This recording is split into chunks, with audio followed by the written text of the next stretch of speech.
Today we'll be making Belizean Creole Bun or Yeast Bun. You're watching the Bear Pantry Show.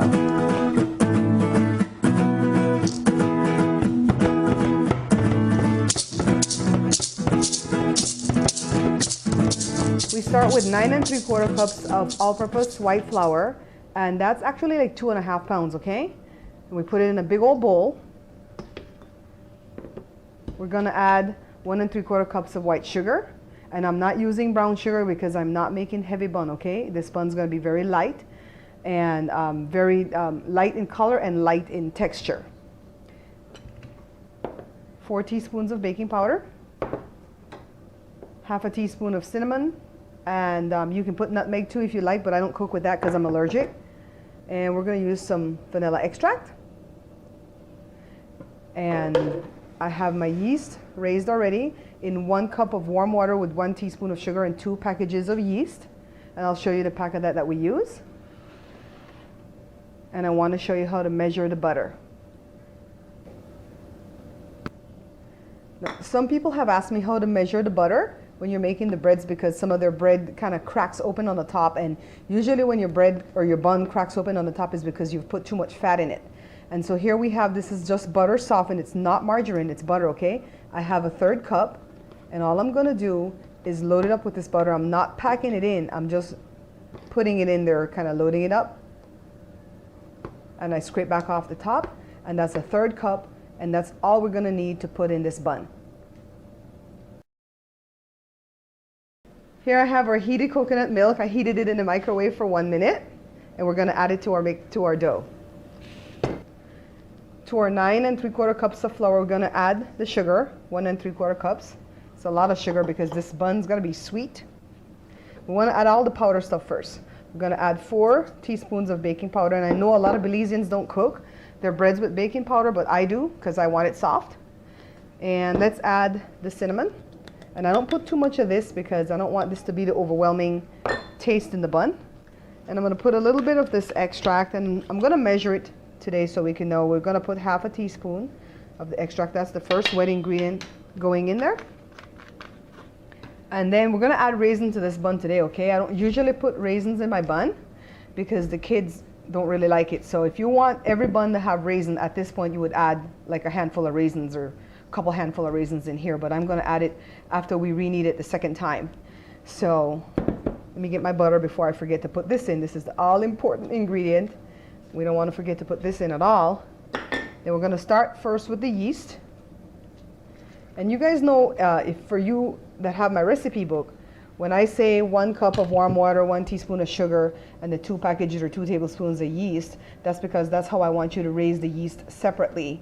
I don't want you to just put it in the bread like this. And so the next ingredient that we're going to add is our coconut milk, 1 can, and I heated it up in the microwave for 1 minute. You don't want to go more than a minute because it's going to be too hot and you won't be able to put your hands in this. So we're going to work all this coconut milk in for sure. And we don't want to use 2 cans of coconut milk to add more fluid to this bun because it's going to give it too much fat. And too much fat in any kind of bread will make the bread crack open on the top. For those of you who are having that issue, it took Joe and I, Lord, a lot of years to figure that one out before we started making the bread and the buns for sale. So here we go. We're gonna add the rest of the milk, and then we're gonna go to some warm water. And I've measured out 8 ounces, and we're gonna start with that. We may need the whole thing as well as we may not. So let's see how much of that we're gonna need. So I have a couple ounces of the water left. Remember I told you we started with 8? And we're still gonna need some more here. We don't want this dough to get too sticky like a cookie dough, because then the bun will come out what I describe as clammy, or some people describe it as chewy, or a better terminology would be kind of uncooked when you bake it. So you don't want it too sticky. I think all we're going to end up needing is that 8 ounces of water, because I measured the flour correctly. I didn't pack it too tight in the measuring cup. So and this bun is the same bun as we do when we're doing hot cross bun, but we're just not going to put the crosses on top of this one, okay? So I'm still kneading the bun right here in the bowl. I'm going to take my ring off in a little while. And I'm going to get both hands inside this, and I'll put it on the counter too to roll it out. And then we're going to set it to rise in a dark, I put it in the oven. Honestly, I put it in the oven because it's dark and it's away from everything, and ants can't get to it, stuff like that. But I don't turn the oven on, okay? Don't turn the oven on when you're doing that. So let me get this all kneaded up, and then I'll show you how it looks in the bowl, and then we'll set it aside to rise. I took the dough from that bowl, and I'm just kneading it as smooth as we can get it. You know, it's so pretty. I know the camera can't see this, but I can see the little pieces of the cinnamon. And this is all we're gonna do. Knead it into one big ball, and then we're gonna put it in that same bowl that we started in, okay? So I wanted to show you an overhead view so you can see how small this ball is right now to the size of this bowl, and in 1 hour how much it's gonna rise. So let's get it inside the oven so that I can put it away from light and from all draft. So there I have the bun in the oven, and I have a little cloth here, a clean dishcloth. Just cover it up, and like I said, the oven's not on. Make sure of that, okay? We're just gonna set it there for 1 hour. Let's take a look on the clock. Okay, it says right now 2:32. So we'll be back at 3:32 to check on the bun and re-knead it into loaves.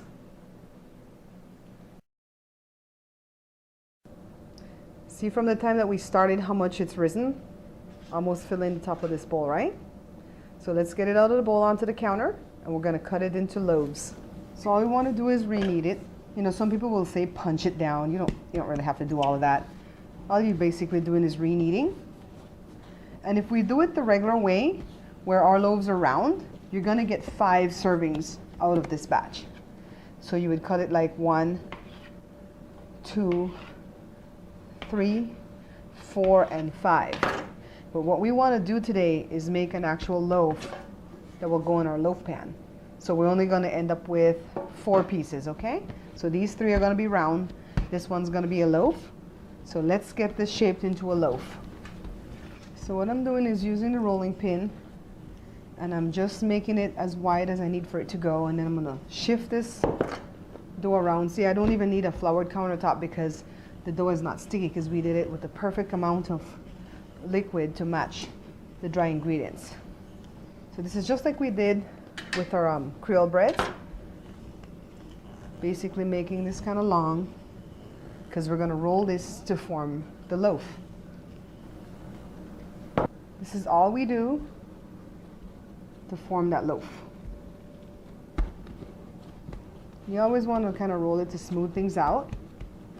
And let's see, this is kind of too big for our pan. We want to cut it a little bit because we want to give it space to rise again. Let's see, we'll cut a little bit off the end.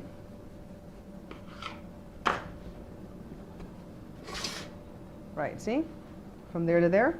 So we give it some space to rise. Let's get it in our pan. We're gonna cover it up again and let it rise. Now, I'm gonna show you one more piece. We have 3 pieces more to roll. I wanna show you this because remember me telling you that my kids hate raisins? Well, they like raisins when they're not cooked inside of stuff. And somebody in Ireland had told me before, Eileen, Kathy's friend, had written me and asked me if we could put just dried fruits in this, and of course you can. But in Belize, I remember it being raisin. So I'm gonna put raisin in this one, and it's not gonna be spread evenly like if we had put it, see how they're all there? Let's try to work it around. It's not gonna be smooth and spread, you know, evenly like if we had put it in when we were adding in all the dry ingredients, but nevertheless, I get to have one with raisins. This is our last piece of dough. And I'm just kneading it. See how the top's smooth? And I'm just kind of pinching this to get the bottom. And this takes a little bit of practice, so don't be frustrated if yours is not looking as smooth as mine, okay? Remember, I've been doing this for years and years and years. This is a small one, and we're gonna take our little bone here like Tylene used to do, my Aunt Tylene. I told you guys that when I made the Creole bread. And just put our little dimple, our little kiss. I call it Tylene's kiss. And we're gonna get it on this greased baking sheet, And I found out the difference between baking sheet and cookie sheet. Cookie sheet is like straight and smooth off the edge. Baking sheet has this little lip. So we're using the baking sheet, and we're going to put this here, and it's greased. Rule of thumb, when you're doing any kind of dough, you just need for your pan to be greased, but if you're using batter, then you want it to be greased and floured. So let's get our little loaf and our tray into the oven. It's been about 20 or 25 minutes since we set the bun to rise in the oven, and again the oven is turned off, and you see 4 on that tray because I found some extra dough from the one that we cut off from this loaf, so I made that little one back there. So let's get this door closed and allow it to rise for another half hour or so. It's been an hour later and the buns are ready to bake. The oven is preheated to 325 degrees Fahrenheit. The buns are ready. So here they are fresh from the oven. We're going to allow these to cool for about 10 minutes. Then I'll show you what we'll do next. Let's make our sugar and water glaze. So I put a little bit of water in a bowl and I'm adding some plain sugar to it. We're going to mix that up. I'm going to use this barbecue brush, and I make sure I set this brush aside in my own items and not put it in Joe's barbecue stuff because I don't ever want my buns to taste like barbecue. And we're going to mix this up and we're going to glaze the buns in a little while. It's cool enough that we can glaze it, but not cool enough yet that we can cut the first slice, okay? So let's go ahead and get the bun glazed. I can see I can touch it without it burning me, but I can still feel some heat in it, so we don't want to cut it too early, although if it's left to Joe, he would grab one of these and cut it right now, but I want the first slice to come up pretty good. See, this is the extra one that we got that I should have added to one of these. That's okay, we could give this to somebody.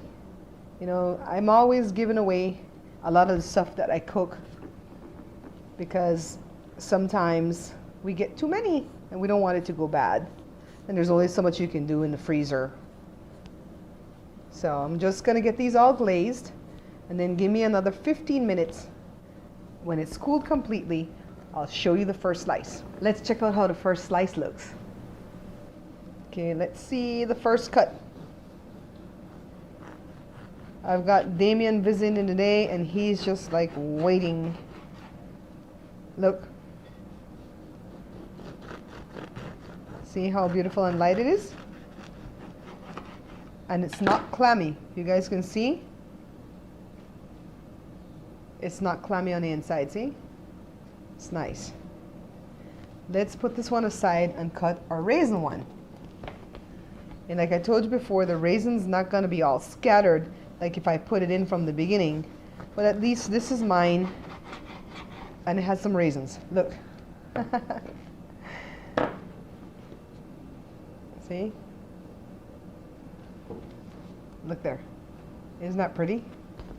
It would have been better if we could put it in from the beginning, but I have to sacrifice because these kids don't like cooked raisins. So there you have it. The first slice. Butter? Damon was kind enough to taste the bread for us. Look at Jada out of the shot. Just getting the butter going. Damon is the one that wrote my our theme song for the Bear Pantry show along with Jada. That's Jada and Damien taking one of the breads over to my neighbors.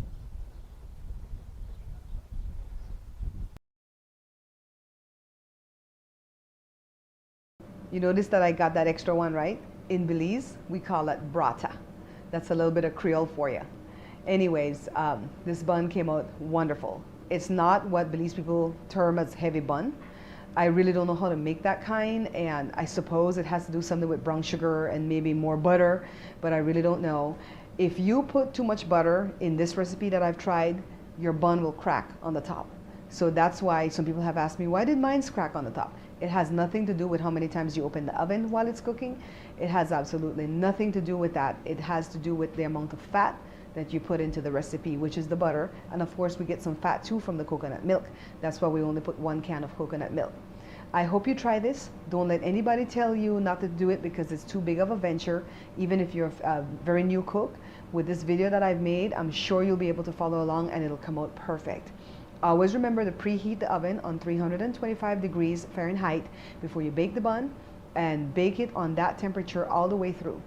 Do not bake the buns after you've already baked something else in the oven on a higher temperature, because it will be too hot. If you do that, you're going to have to like cool the oven down a little bit and then reheat it back up to 325. Those are some of the mistakes that I made when I was first learning how to do this bread or bun. We call it bun because it's sweet. And if you notice, I put that little sugar glaze on the top. Some people have suggested, like Eileen from Ireland suggested before when I made the bun the first time around, that I should put some confectioner sugar with some water or something on the top. I'm sure that would taste good too, but that would not make it authentic Belizean, and I want it to stay as authentic as I can. And so maybe we'll try that in future on some other type of bread or something, but thanks so much for the suggestion. Thank you guys for watching as always. I love you for subscribing. I finally hit 300 subscribers a while back. That was one of my goals when I started this channel. And thank you so much for picking up the book. And until I see you again, take care.